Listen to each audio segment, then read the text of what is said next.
One Shot Gaming nga pala ulit mga bossing, nagbabalik na naman. At dahil nga marami nagsasabi sa atin, nakaka-stress daw mag-code M. Pag naglaro ka raw na nakangiti, matatapos kang malungkot. So dito, ituturuan ko kayo kung paano lambingin ang code M. 'Di ba? Kung nalulungkot ka, mag-code M ka, dapat masaya, 'di ba? So dito may nagpapahabol. Anong gagawin natin? Kaya one shot, pag may tumatakbo, anong gagawin mo?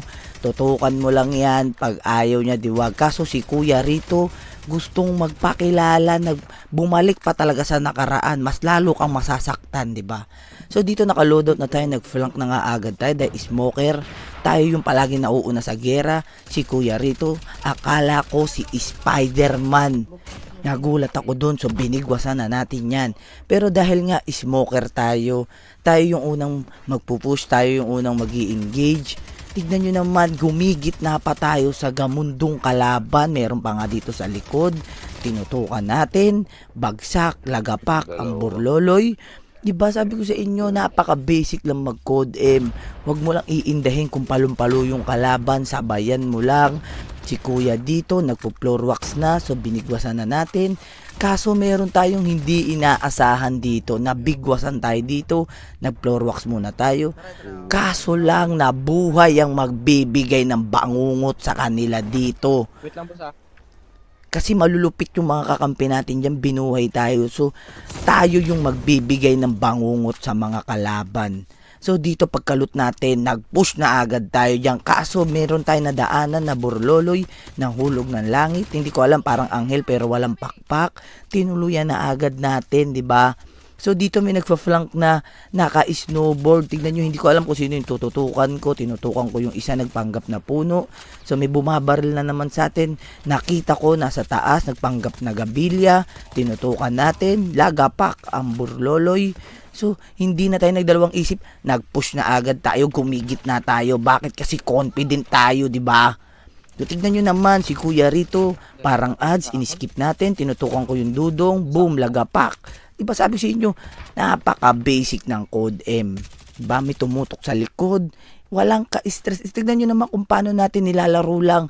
Diba sabi ko sa iyo, yung code M, nilalaro. Hindi ikaw yung lalaroin ng code M, diba? So dito, may nagpapalit ng pasok. Akala ko security guard sa mall, pero hindi. Tapos may nag-push na naman dito. Pinakitaan ko muna ng movement. Diba? Tignan nyo naman, nabaliw. Oh. Diba? Sabi ko sa inyo, napaka-basic lang mag-code M. At dahil nga, puro loose trick ang ating kasama, sabi ko sa inyo, pag ako yung kakampi nyo, pipilitin natin ipanalo yan, diba? Doon, pop-up na nga tayo ng smoke, tinutukan natin yun nasa bubong, nagpanggap ulit gabilya. Sabi ko sa inyo, super basic mag-code M, diba? Tapos meron pa dito, talagang inalay na ni Kuya yung sarili niya sa atin, diba? So, 1v1 situation, lagi ko sinasabi sa inyo, wag lang papawisan yung mga betlog nyo, mananalo kayo dyan, di ba? Tignan nyo naman, pinapakitaan ko lang ng movement ng kalaban, di ba? Napaka-basic. Tignan nyo naman, napakalupit. Sabi sa inyo, be confident pag ikaw naglalaro. Palakasan na ng loob yan. Kung wala kang tutok, kailangan malakas na lang ang loob mo kasi yun lang yung baon natin pagdating sa gera.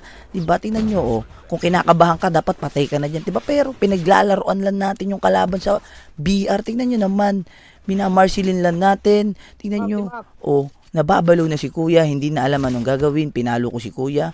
Pero sabi ko nga sa inyo, diba? Pag ako yung kakampi mo, pipilitin natin ipanalo yan, di ba? So, naisip ko ibigay pero wag na lang dahil loose trick ang kasama. Pinakitaan ko ng backslide and then tutok, di ba? Napaka-basic mag-code M. Ako na nagsasabi sa inyo, di ba? Hindi mo kailangan ma-stress, hindi mo kailangan mainis. Napaka-basic mag-code M. Kaya kung natapos mo tong video na to, make sure na mag-follow ka na dyan, mag-react ka na din, and then i-share mo na rin sa mga tropa mo na palaging nai-stress para hindi sila maging burloloy. So, everyday may live tayo sa TikTok, One Shot Gaming, mga bossing. So, kita na lang ulit tayo sa susunod na video, mga bossing.